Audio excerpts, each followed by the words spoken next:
right, let's make sure you're caffeinated because this is going to be an awesome breakout session. Okay, so it is my pleasure to introduce Lori Dolnick and Leslie Carruthers. They're going to walk us through crafting a social media strategy. Very exciting. So Lori, I'm going to read a little bit about them.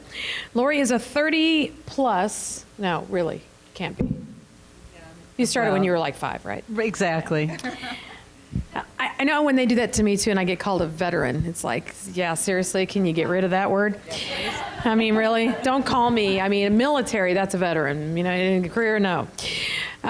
Anyway, so starting over, Lori is an over 30-year public relations and marketing professional. She has proven strategic management experience with global brands such as Blanco, Tile of Spain, and Therapeutic International. She is currently Senior Vice President with home design agency Frank Advertising. Prior to Frank Advertising, Lori was a senior account manager for one of the world's best-known brands at the Leo Burnett Company, which is McDonald's. She's won numerous awards for her copywriting and strategic execution of public relations and social media, including a 2-time winner of the Golden Thinker, along with Apex, Telly, Marcom Creative, and Event Technology Awards. Lori has also served as an adjunct marketing professor at Rider University, and she's currently the director of marketing at the advisory board. And now let's say hello to Leslie. Leslie is the founder and CEO of the Kaleidoscope Partnership, pioneered the use of social media marketing within the furniture and interior design industries. Her 38 years within the furniture and interior design industry, combined with her professional work over the past 10 years with over 50 major and emerging brands, including manufacturers, retailers, software providers, trade shows, publishers, and interior designers, have given her a deep insight and experience on how to help businesses achieve their goals faster online. In 2017, Leslie co-founded her second business, Savior Partnership, with HGTV content producer Sam Henderson to help brands and interior designers create passive income and build sellable media assets through beautifully designed online publications. Leslie's own blog at TKP Leslie with over 36,000 followers. Is that how you say it? TPK Leslie? TKP Leslie. TKP Leslie. If anybody still uses Twitter or Instagram, it's TKP Leslie. I didn't know if that had like if you could say it, because I certainly butchered it. With over 36,000 followers, was named by the London-based trade show Decorex as one of the top 100 most influential interior design Twitter accounts. So, whether you are a manufacturer, a retailer, a member of the press, or any other industry professional, we certainly all need to know the latest tools and tricks to successfully navigate the digital age. I don't know that there's any of us, hopefully, other than these two fabulous ladies that are experts. So, if you will join me in welcoming Leslie and Lori. Thank you. Thank you. All right, I'm going to take 1 second to explain, because everybody's asking me what happened up there on stage before. And I wear hearing aids, so my hearing aids are Bluetooth enabled. I've had them since I was 19, and my phone was ringing. I was running up to that stage, and then it was my credit card, my bank, telling me that my credit card had been stolen while I was here, so I lost it. I just couldn't concentrate, so that's why I walked off stage. So I just want to let y'all know that. Anyway, it's nice to see y'all here. Thank you so much for taking time to attend our presentation. Thank you. So I think we're going to kick it off with Leslie. And I have to say, years ago when Facebook started, and we're in the early days of social media right now still, Leslie was one of the first people I picked up the phone to talk to when our agents, we finally got our first client to say yes to social media. So we've known each other for more than, I don't want to say, a long time. A long time. And we've worked together before collaboratively, so this is really fun to be together and have done this talk together. It is. It's wonderful. Thank you. All right. So what is going on right now? We're just going to jump right into it. A lot of you probably know that how many of you in here actually have a Facebook business page? Okay, most of you, good, all right. And an Instagram feed, how many more of you? Okay, great. So what you all know is that the key in any high-level content strategy is to have your content seen. And with the algorithm changes on both Facebook and Instagram, of course you know that Facebook owns Instagram, it's very hard to get your content seen. And you're probably seeing your numbers go down like this. So by the end of the presentation, you will know how to get your content seen in very smart ways. in ways that you may not necessarily be aware of, because we were asked to give a presentation on high-level social media strategy. So we're really going to try and do that for you. Absolutely. So let's first make the case for developing content for your owned media. And how many people have heard of POEM before, have heard of this owned versus earned? So we have a couple of people. So basically everything you do leads to your assets that you own. And that would be your website, your email newsletter, your blog, things that you create that you fully control. Your email list is one of the most valuable things you own. And these are things that are valued. If you were going to go sell your company tomorrow, or your company was to go up for sale, these are things that actually have a monetary value to them. What you don't own are things like social media, because of the algorithm change. You know, the best laid plans and things that you're doing to so carefully curate your channel. Last week or this week, Instagram just announced that it was launching IGTV. So, and I noticed maybe a week or two ago that videos were blowing up on Instagram versus still images, and was wondering what was going on. So you don't own this. They can change it. They can take your beautiful 3-grid and make it a 4-grid. So you need to look at social media smartly, but really it needs to all drive back to your website. And earned media is, of course, any PR or influencer marketing. Those are the links that come back to your website that help you be found. Oops. Sorry. So today's presentation won't take too much time on this slide. Oh, it didn't go. That's Oh, okay. sorry. We're going to go through 4 areas: goal setting, measurement, the perfect mixtape, which is going to be about content, and about time management tools for social media. So our first section is going to be on creating goals. And of course, with any social media strategy, that's very, of course, clear. So SMART goals, I think most of you have heard this acronym, but set clear, simple goals that are measurable, achievable, realistic, and time sensitive. You may not realize how much you can actually measure from an analytics and data perspective, social media today, but you will hear that in this presentation. So it's very, very important for a strategy to have goals in mind. So creating goals is, like Leslie just said, the most critical part of your social strategy. And when we were talking on the phone, we were talking about what are your biggest challenges as a business. And that's a great place to start in terms of defining those goals.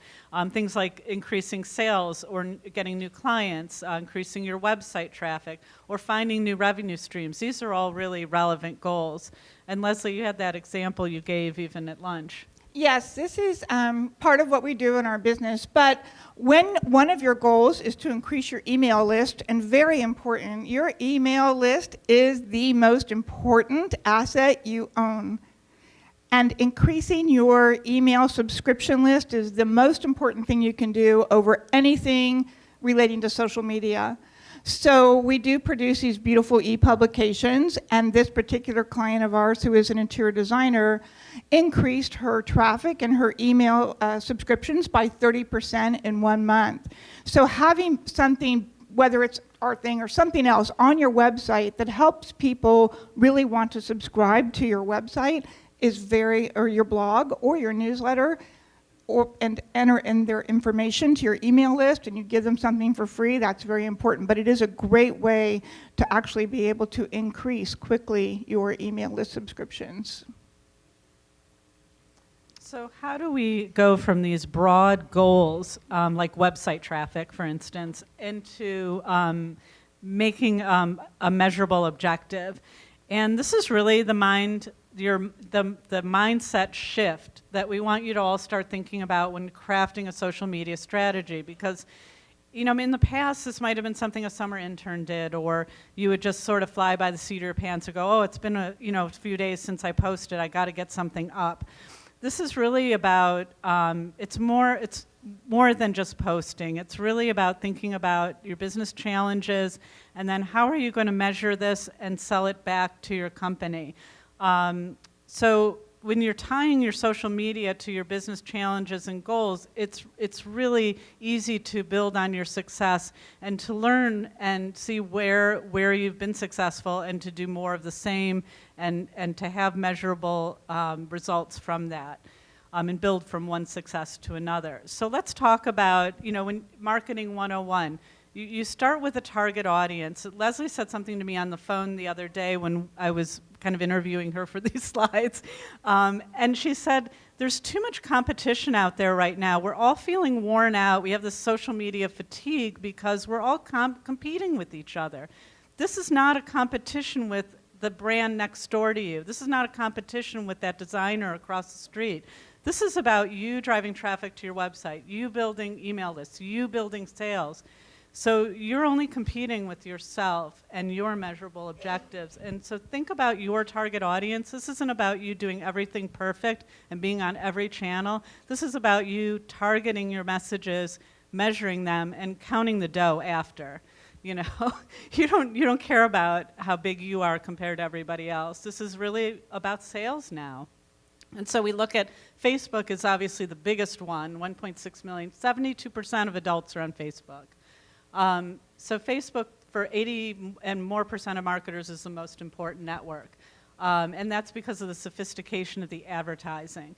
And believe it or not, I still have clients who don't think Facebook is pay to play. They're still pushing back against that. It's pay to play, folks. 1% of your audience is being seen organically, what Leslie said before. And even $20 a week. I mean, you're not, if you had 10 people see your post, that's your following that week. YouTube, how to is the most searched term on YouTube, and it's the second biggest search engine, another massive, massive network.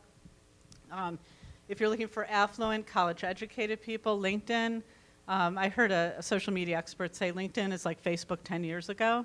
So if you're still looking for organic reach, you might still find it on LinkedIn.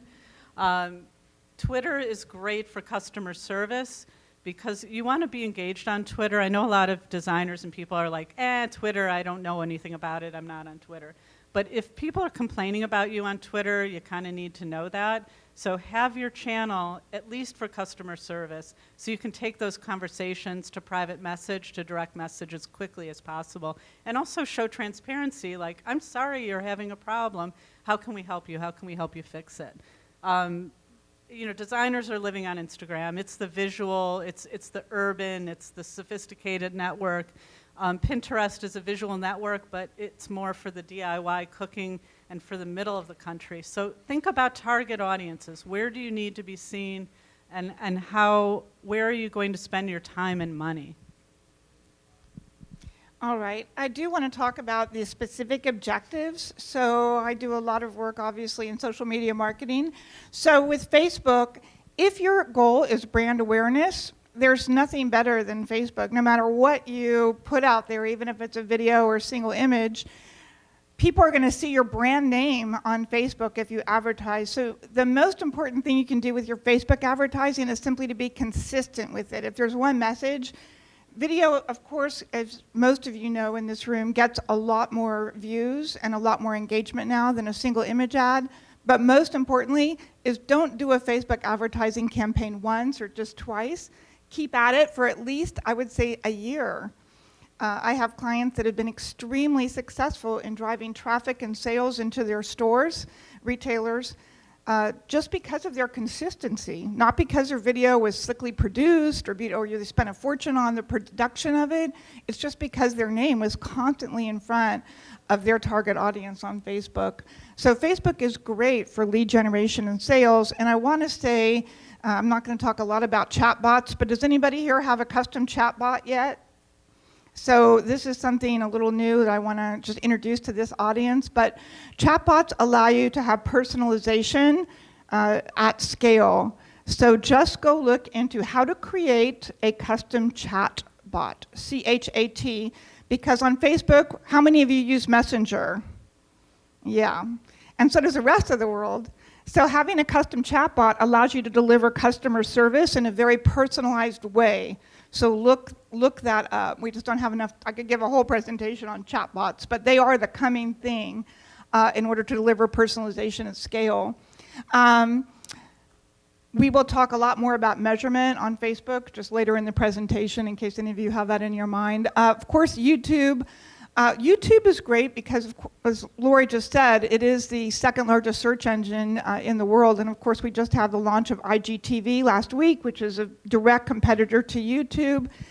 Google owns YouTube, Facebook owns Instagram, so these two giants are competing for ad dollars. You know, I think you all know that's actually what is really going on. So who's going to win is anybody's guess right now.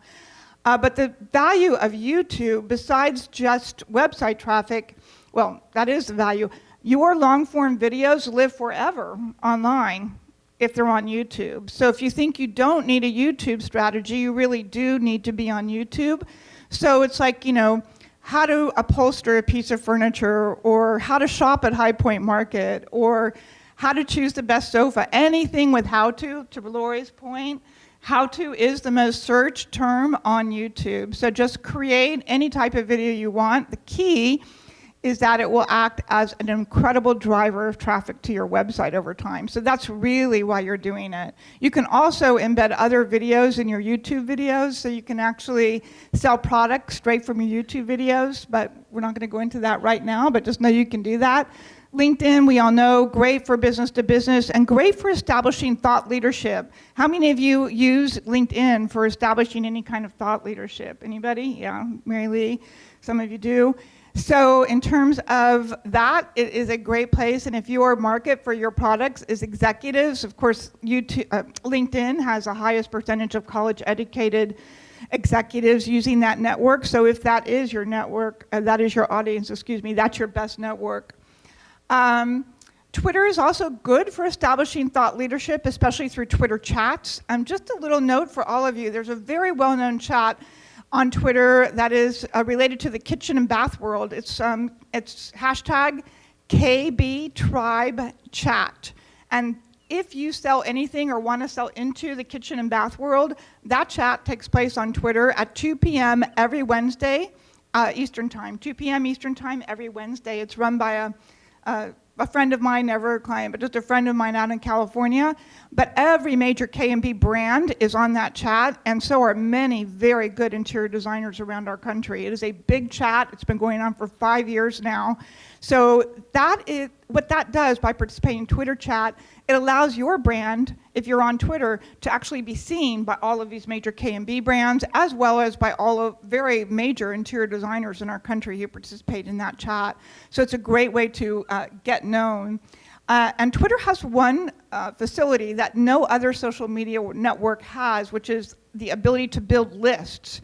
Does anybody have a list building strategy set up on Twitter? So you can build a list of your competitors, you can build a list of your team members, you can build a list of editors, and very easy, a lot of editors and stylists. So if you want to get your work published in some way, a lot of editors and stylists put out on Twitter what they're looking for.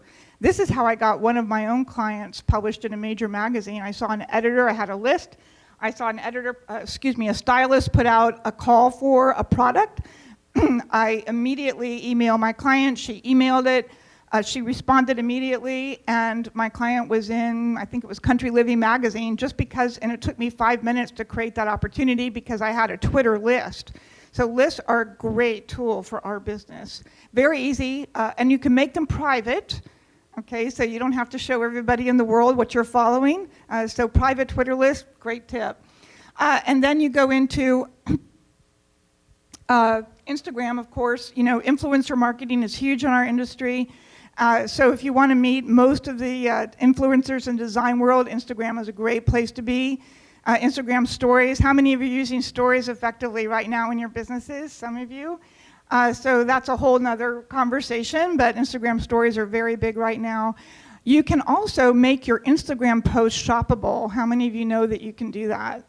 Yes. So just so you know, I have a blog that I've written on our own blog with step-by-step instructions on how to make your Instagram post shoppable. So if you want to do that, go to SAVOUR partnership.com/blog and look for how to make your Instagram post shoppable. You will find exact instructions there, no hitch, not charging you any money. It's just right there for you to know how to do that. And then, of course, you have, yes. Yes, it's so it's our website, savourpartnership.com/blog. And just look for that link. And then, of course, Pinterest is a visual search engine. As you heard me say earlier, it drives more traffic to websites than all of the others combined. How many of you get most of your traffic, if you know where your traffic is coming from, how many of you get most of it from Pinterest? Yes, there's, yep. So when I'm in a room of bloggers, how many of you know about the Design Bloggers Conference? Anybody here ever attended that? Yep.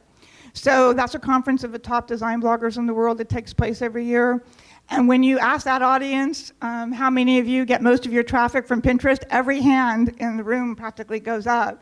So there is no doubt that if you have a design blog of any kind, whether you're a showroom or a manufacturer retailer, that Pinterest is going to be your consumer traffic driver. If your goal is consumer traffic, it may not be. But if it's consumer traffic to your website, you must start using Pinterest. So let's take some case study examples and kind of try to pull all these conceptual things together. This is a case study for Ferguson's. And you know, how many people know a BOGO? We're a women's group here. BOGO sales, right? You get 2 for 1. So every time you think of a social media post, think about it as like a BOGO. It's a 2 for 1 sale, right? So if you think about it in terms of, you know, Ferguson's did an ad campaign, and they when you go into any ad manager for Twitter, this happens to be for Twitter, but if you do Twitter, Facebook, Pinterest, Snapchat, whatever channel you go into, the first thing they ask you is, what is your objective? The first row usually is awareness. And awareness is really easy because you throw out an ad and it reaches 10 million people, and then they stop running it. But engagement, which is a little bit harder, like getting people to follow you or like you, they have to show it to more people. So my little ad trick for you today is, don't pick the first thing. Don't pick boost post or pick awareness. Pick the next thing. You want post engagement, or you want them to like your channel, because you're forcing the social network to show your ad to that many more people to get them to actually take an action. So Ferguson's got a 3,000% increase in followers because they selected a follower campaign for this Twitter ad or post. They boosted this post. But their BOGO was that they drove this to a landing page on their website, because at the end of the day, their business objective as a company is not to get more Twitter followers. At the end of the day, you know, if you're reading their vision statement, it wasn't to get more Twitter followers, because that doesn't equate to sales. What equates to sales for them is selling more builders, because builders will specify again and again. Builders are going to buy, you know, 20, you know, sinks, not one sink. So they have this landing page for builders, and at the end of the day, that's what this ad was all about. This ad was being shown on Twitter the maximum number of times. Yes, it was great. We got all these extra followers, and we can show great vanity. But at the end of the day, they wanted people to go to this landing page to sign up for this email list so that they could sell builders more stuff. Email list. Sign up for the email list. I want to add something really quick to that. The landing page. How many of you have actual landing pages, custom landing pages on your website? If you don't, that's a really great tip. It's very easy now to create a custom, it's inexpensive, very inexpensive to create a custom landing page. But if you use your social media tools to drive to a business objective, create, like building your email list, create a custom landing page on your website and direct that URL to that. And we'll talk a little bit more about that. I happened to be picked for this, obviously, in the last session, but we had this, obviously, as part of our presentation. But so I want to reiterate that since Pinterest drives more consumer traffic, this is a case study for, as I said, one of my own clients. But and I had several questions afterwards. So what you do is on your own website, you take your images that are on your own website or your blog or whatever it might be, and you pin them to your Pinterest boards, whichever one you want, and you make sure that your URL, ... right? HTTP, that's a URL, just in case anybody doesn't know. You make sure that your URL is in that pin post, and every time you pin something, it gives you the option to add a URL. So a lot of designers, what do they use Pinterest for, right? They're using it for inspiration, or they're repinning stuff for a project, or they're sharing things with clients, right? They don't think like, oh, this is a way to drive traffic to my blog, or to get more email signups for my blog, or if I have a shop on my site as a designer, that's a way to get more people over. So by pinning your own images with your own URL, every time someone clicks through because they repinned it, okay, so let me backtrack. You all know what repinning is? No one's going to raise their hand and say they don't know. But repinning, okay, so repinning is actually just other people doing your marketing for you. When you have an image on Pinterest and someone with 1 million followers on Pinterest repins it, you've just gotten that traffic from someone with 1 million followers, so that is free for you. So there's nothing more powerful than using Pinterest if your goal is to drive consumer traffic over to your site. Instagram, as you well know, does not allow live links in the actual caption itself, and you can use tools like Linktree. A tip, Linktree, if you link L-I-N-K, does anybody, T.RIE, I think, but just look, Linktree. In your bio on Instagram, you can use Linktree, and Linktree allows you to link to a lot of things. So use Linktree for your bio, to link to your website, to link to your shop, et cetera, et cetera. Linktree is a great tip for Instagram. But anyway, because Instagram doesn't allow for live links in your captions, the only thing that really does is Pinterest. And people and consumers everywhere, when they're looking for ideas, especially for home decor, they're going to Pinterest and pinning those boards. And that traffic is coming straight to your website. So it's very, very powerful. And just by changing the way this designer was actually doing Pinterest, she hadn't had anything from her own website with her own URL. In 2 weeks, I was able to increase her traffic 1,270% to her website. So it was quite a stunning result. And it's just what can happen when you do it right, and well, not well even, just right, So, alrighty.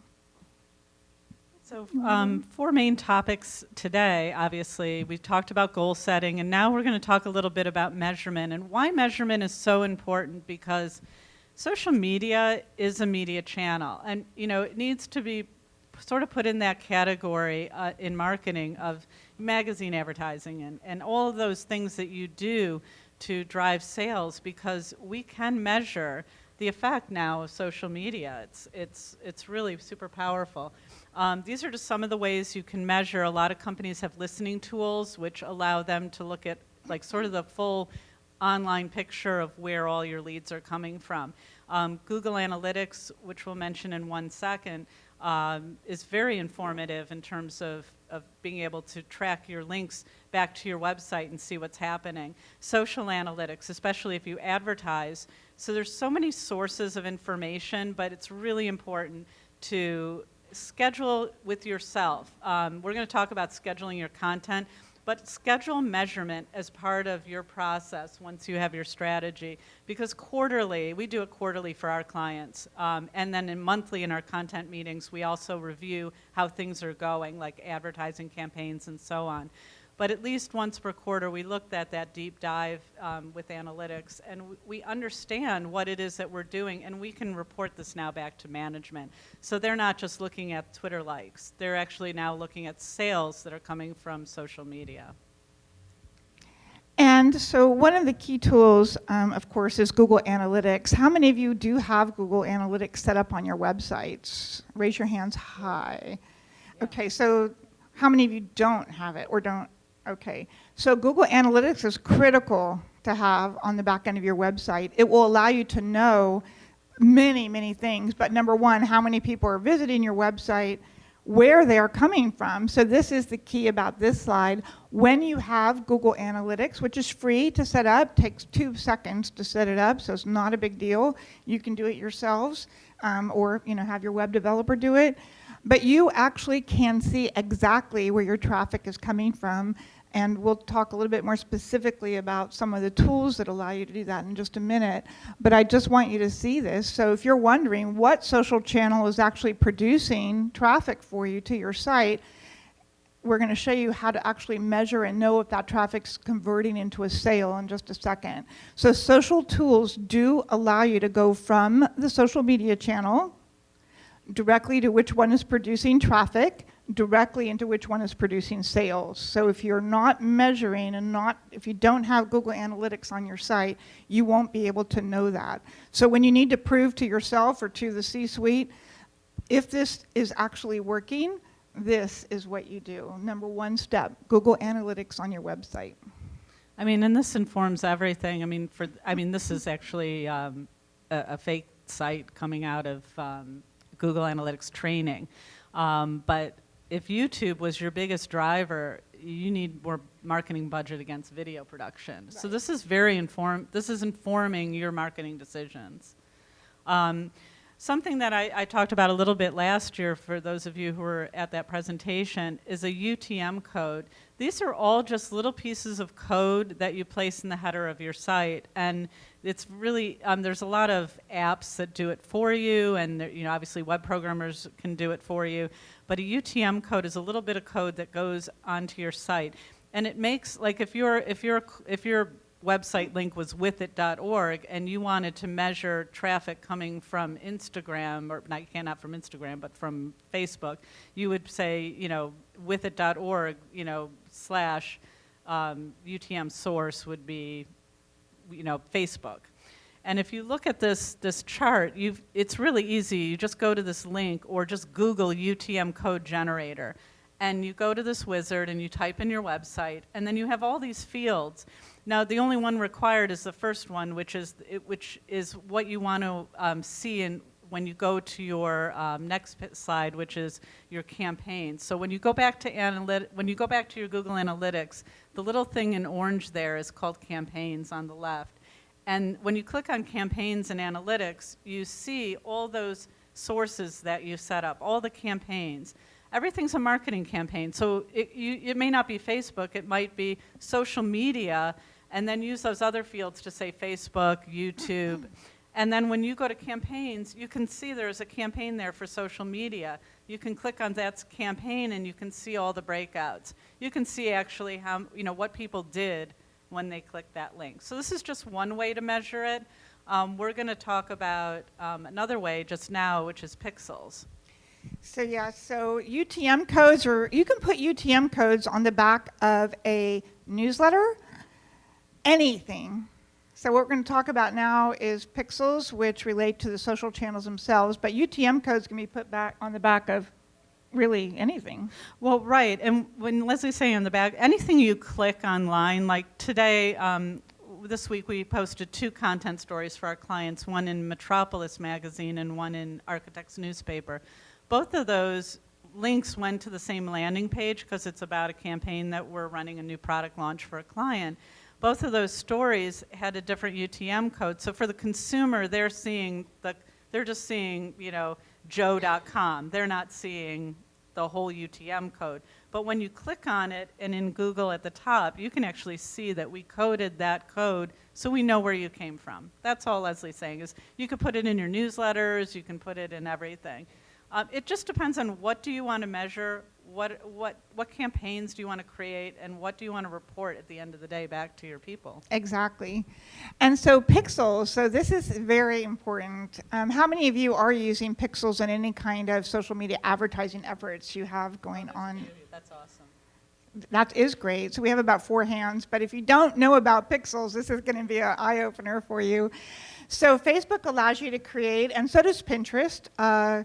I am not sure about Instagram 100%, but probably because Instagram is Facebook, so of course they do. But anyway, within the campaigns, it's you the can same create account.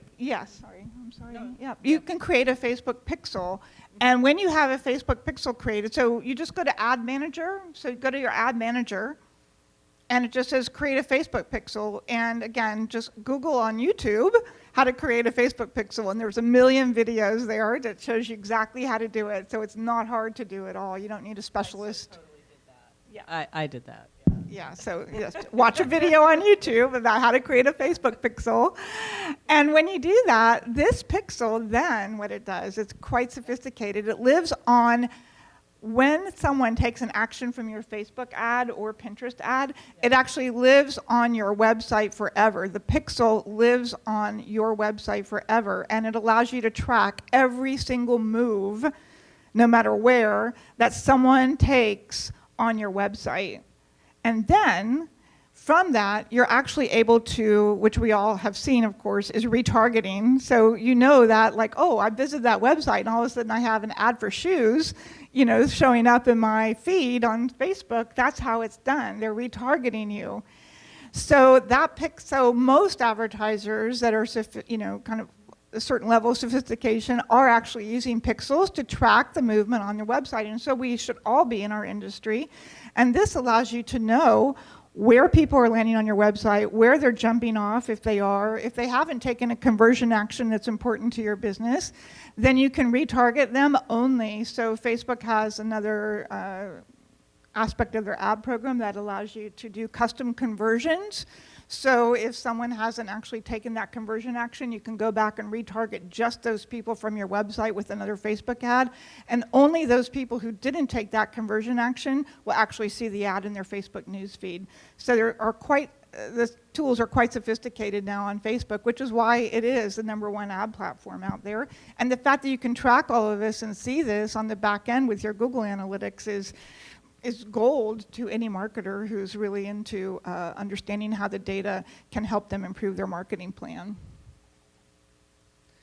So we just talked about how pixels work, and there's something that, obviously remarketing is one thing, but a lot of people don't realize that you can create audiences when you advertise on Facebook and Instagram and really in a lot of social networks, that you can create customized audiences. So with a pixel allows you to create a customized audience of people who have visited your website. So you can actually target ads to people who have abandoned shopping carts, people who've visited your website before, and or people who are like the people who visited your website. So this is really a great targeting tool as well. And it doesn't even have to be a sale. Like you could say, it doesn't apply to me because I don't sell on my website. But you have goals on your website, or if you're doing your marketing. Email list building. Right, email list building. It could be find a showroom. It could be contact us. So there could be a lot of goals that you have on your website where you're driving them from a product to maybe even a list of showrooms or a map where your showrooms are located. And these can be goals that you can set for as if it's a sale. So just to talk a little bit more about this case study. So the before, where you see there's no movement in the organic reach. This is an actual client, so I didn't make this chart up. So this is an actual client, and obviously their traffic on Facebook is really stagnant, and that's just the nature of the new algorithm. So we started a new advertising program for them. So after obviously the increase, that's the number of page likes that were increased because we did a like campaign. But that really, again, wasn't our objective, but that was a result. So you can see now all of a sudden their page is getting seen. People are seeing that content that we created. And they're getting a lot of likes, which everybody is happy about. But what we're happy about, because of the pixel, is that we had 240 landing page views in a 3-month period, and this is with a very small budget. 544 add to carts. Now you're saying, it won't work for me, I sell sofas. These people sell tile. You know how expensive tile is to ship? You know how heavy it is? It comes on pallets. These are people, there's so many add to carts because people are trying to figure out how to get the tile from point A to point B. And even if just a few of those people bought that tile, it paid for the program 100 times over. So if this client right now is sitting in their office going 544 add to carts means this much sales, means this much. So if I want to spend, instead of $20 a week or whatever it was that they spent, I need to spend $60 a week to hit my sales goal this month. That's the magic of a pixel. So someone with a calculator can sit down and say, Lori, I need to increase your budget 4 times. You need to create a lot more content because we need more add to carts, and that because this is ending up selling a lot more product. And it's crazy to think that this is what it is, but this is the mind shift that we have to tie social media back to sales, back to our marketing strategies, just as we do for advertising or anything else that we do, really. Yes. And I want to say that a lot of executives who don't really understand this detail, I hope you all can take it back to them. A lot of times we will get an objective is we want more likes, like that looks good, right? But really, you can have one follower on Instagram. You can have one follower on Twitter. You can have one follower or page like on Facebook. And if you're advertising properly, you can sell $1 million. Yeah. So the whole like thing is really, from a business perspective, a fake measurement, in my opinion, and not really an important one. So do not try for that as a goal. Your goal is to use these tools in order to increase either really your email list, which means you have a dedicated group of people who are willing to receive what you give them, who may be able to buy or take action on that, or to increase your sales. So those are two primary objectives that are achievable now with social media marketing. So try to get the word out that the like issue, the only reason really likes are important is really on Instagram. If you are a designer and you want to work with a brand who's looking for high engagement rates on Instagram, that's when it becomes important. If you have a lot of followers on Instagram and you are a designer and you want to work with a brand, yes, brands want those high engagement rates, usually on Instagram for our industry. Other than that, it doesn't matter at all. I can achieve great results with one follower or one like on a Facebook page or one like on Instagram if I'm using hashtags properly. So, or of course advertising. So either whether you're using these social media sites organically, in other words, you're not paying for ads on the sites, with a hashtag strategy that's appropriate and very well thought out, you can reach your objectives as well without spending 1 single cent on advertising. So we haven't talked much about a hashtag strategy here. No, we haven't. We haven't, but I will just briefly mention that. How many of you don't know what a hashtag is? Anybody really not know? Anybody want to be brave enough to raise their hand? Okay. So really, hashtags are search mechanisms. That's what they are. A hashtag is a search mechanism. It literally is that little hashtag symbol. And so you've been seeing that. Our hashtag here at the conference is WithIt2018. So if you go out onto Instagram or Facebook and you put in that hashtag in the search, you're going to see every single image that relates to that hashtag in a flow on your screen. So you're going to see me, you're going to see Lori, any of you that have used the hashtag, and you'll be able to see and get to know. So when you click on that image, all of a sudden you can follow that person. So you are now able, as a brand, to create and follow, well, anybody is. You can create your own hashtag. So this is a tip. If you're a brand in here, create your own branded hashtag, because people can follow your branded hashtag. So if you're like Lori, the president of BDI over there, who was kind enough to introduce us, you can have a hashtag BDI whatever, and you can invite through your email list people to follow on Instagram your branded hashtag. And that is a very powerful way to get a lot of consumers to actually know what you're doing. Does that make sense for everybody? You can create your own hashtag. So our hashtag is simple, Savor Partnership. If you go follow our hashtag, everybody now, see what happens if you speak at a conference? Everybody in the room knows if you follow Savor Partnership hashtag on Instagram, you're going to know everything our company is doing. And that's how easy it is to spread what you're doing. So that following of a branded hashtag is a very smart strategy if you're trying to get more people to follow your Instagram feed. All right. So now we are going to go into creating the perfect mixtape, which was Lori's great idea. I love it, especially given what we're doing tonight with Groovy. Yes. Little did we know. But anyway, that's about content, and Lori's going to go into creating your content calendar. Sure. So we want to talk about being mindful, and this is really, and we'll just touch on hashtags and keywords for just 1 second in this part, but really it's mindfully creating your content each month. So you know, because time is money and money is time, and if you're running an agency, how many posts you need to do a week, and or how many posts you would like to do a week, and also blog posts and everything else in there. So figure out how much time you have to do and do it consistently. Think about how many posts per goal or objective you're going to do a month, because maybe if you have 5 objectives but only 3 posts a week, how many posts are going to be happening every week? How many posts every other week? And think about the algorithm. It's not about the quantity of posts. It's really the quality. Because if you're supporting them with ad dollars, you could basically do 1 post a month and just advertise that. You know, it's not about posting more to get seen more. And you're assigning those ad dollars, whatever that budget is, to those objectives. And this is what an actual content calendar looks like from one of my clients. So you can use any calendar you want. It could be a handwritten calendar. It doesn't matter. Things on here seem really fun, like Throwback Thursday or Motivational Monday.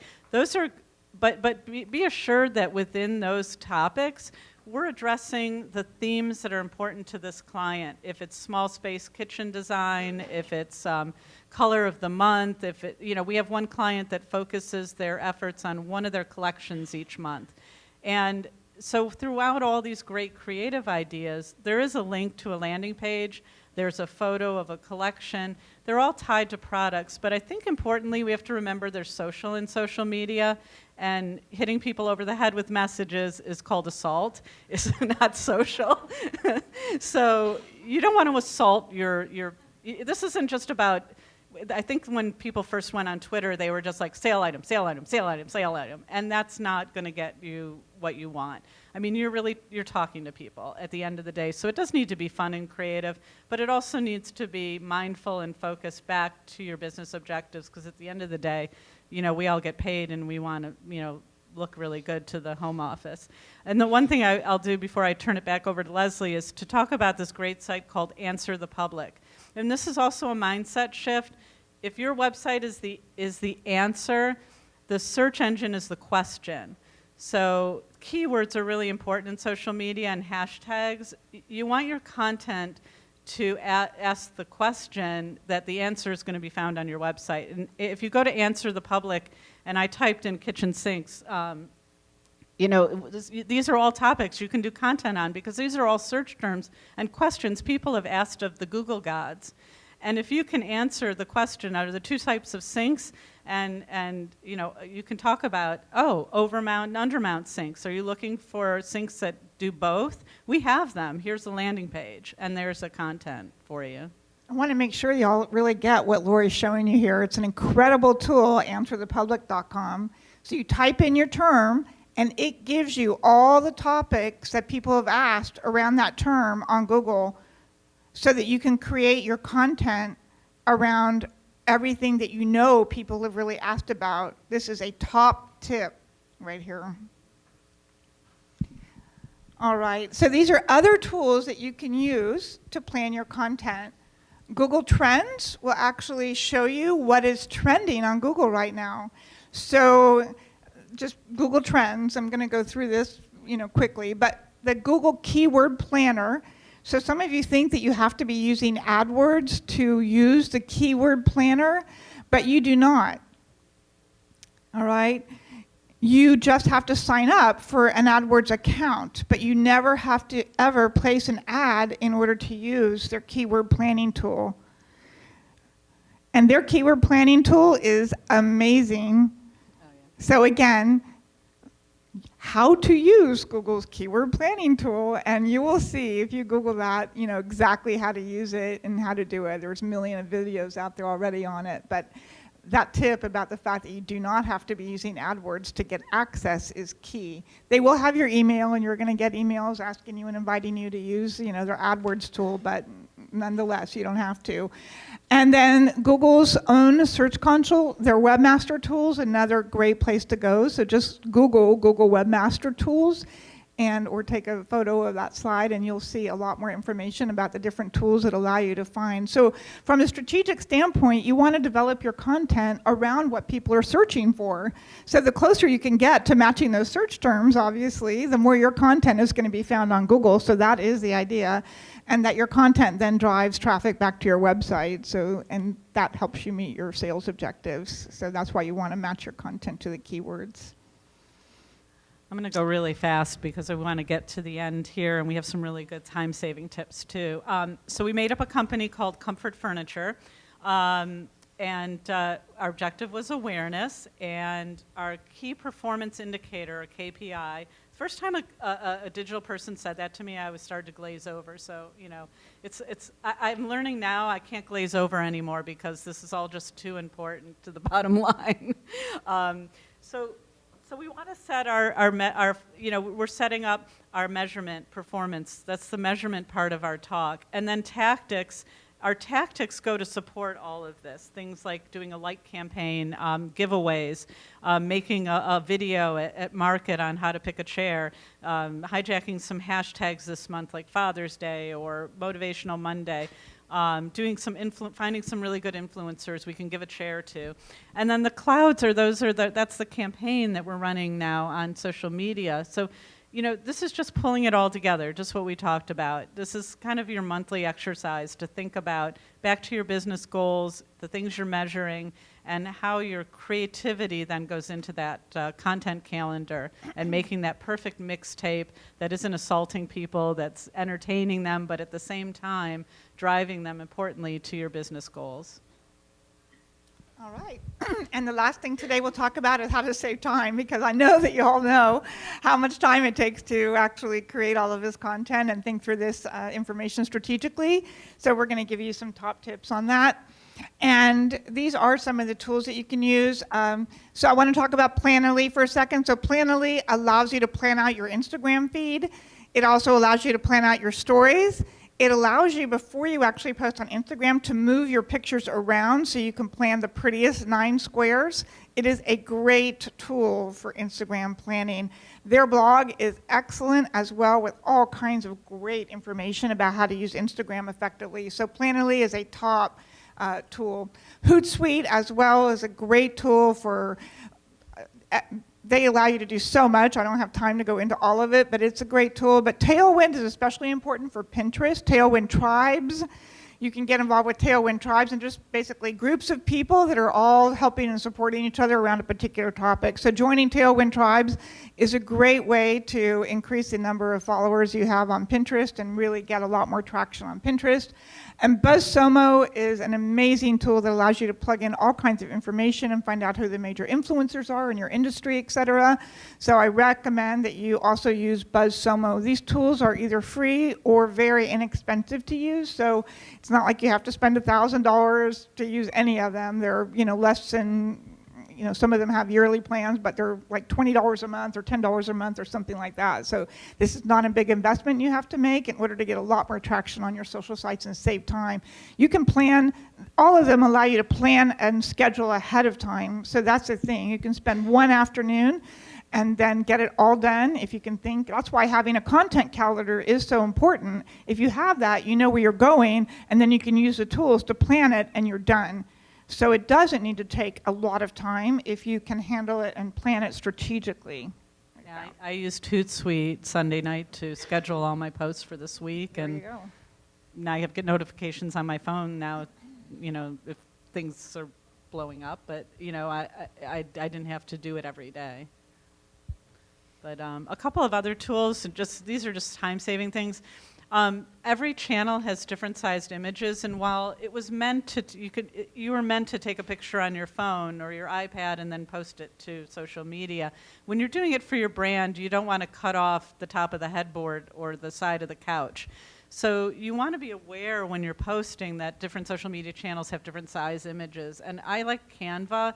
Canva is also great for visual graphics. If you don't want to go to a graphic designer for everything, you can do a lot yourself in Canva. Landscape is a new tool that I just found. It's drag and drop. You dump your images in, and you go through a wizard that tells you say, I want to post on Instagram, Facebook, Twitter, and you download the images, and it's just really quick and amazing. And basically, just to remind you, you want to set goals. You want to make sure they're measurable.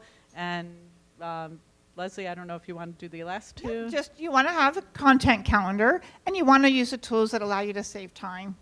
So we don't have a lot of time, but we do have 5 minutes. So do we have like 1 or 2 questions quickly that we can answer for you? Yes, in the back. I'll speak to that quickly. So as we know, we're all looking at everything on our mobile phones, right? And on our mobile phones, what are you seeing? At the very top, AdWords. And then you're seeing that Google map. Tip, if you haven't claimed your Google My Business listing yet, Google My Business listing must do. I'm sorry we didn't have a chance to get into that today. But AdWords are powerful, I feel, for driving traffic to a website. Do you agree, Lori? Yes, I think SEO is important because you want to make sure you're doing SEO correctly. But if you're going to pay for SEO versus AdWords, I would pay for AdWords in a heartbeat because it's it comes before the organic search. Exactly. And on your mobile phone. It's the first thing you see. Yep. And it's really a powerful tool to increase website traffic. And you may think, I never click on those, but it doesn't mean a lot of other consumers don't, okay? And it's impressions. Yeah. I mean, how much do we pay for impressions? I mean, Yeah. Anybody else have a quick question? We have time for maybe one more. I know y'all have a question. No? Yes.